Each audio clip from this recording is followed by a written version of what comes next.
ठंड में दादी माँ का रहस्य कड़कड़ाती ठंड थी। गांव के चारों ओर धुंध इतनी गहरी थी कि 2 कदम आगे भी कुछ साफ दिखाई नहीं देता था। पेड़ों से गिरती बर्फ और हवाओं की सिहरन से हर कोई जल्दी जल्दी अपने घरों में घुसकर अलाव जला रहा था।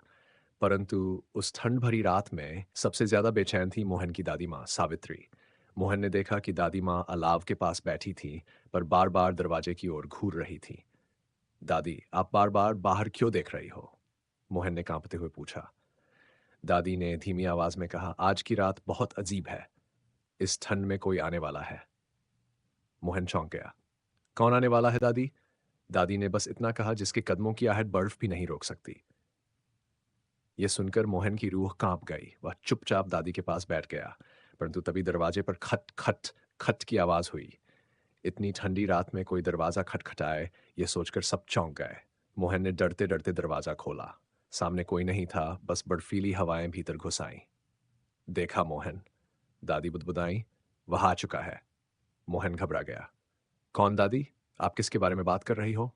दादी ने धीमी आवाज में कहा, तुम्हारे दादा। मोहन सन्न रह गया। उसके दादा का तो देहांत 15 साल पहले हो चुका था।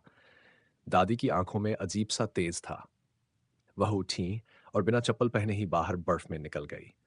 मोहन पीछे पीछे दौड़ा, लेकिन घना कोहरा सब निगल रहा था।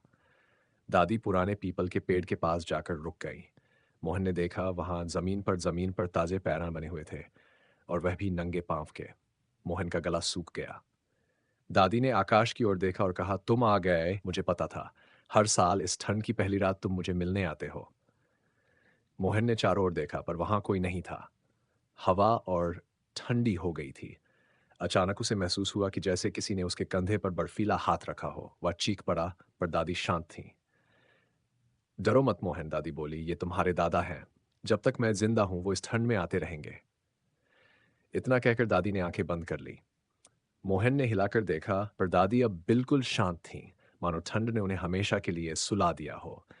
उस रात मोहन ने साफ देखा कि धुंध के बीच कोई धुंधला सा साया दादी को पकड़कर ले जा रहा था। अगली सुबह गांव वालों को पीपल के नीचे बर्फ में 2 जोड़ी पैरों के निशान मिले। एक दादी के और एक बिल्कुल वैसा जैसा दादा का हुआ करता था। पर अजीब बात यह थी कि दोनों निशान अचानक कुछ दूरी पर जाकर धुंध में गायब हो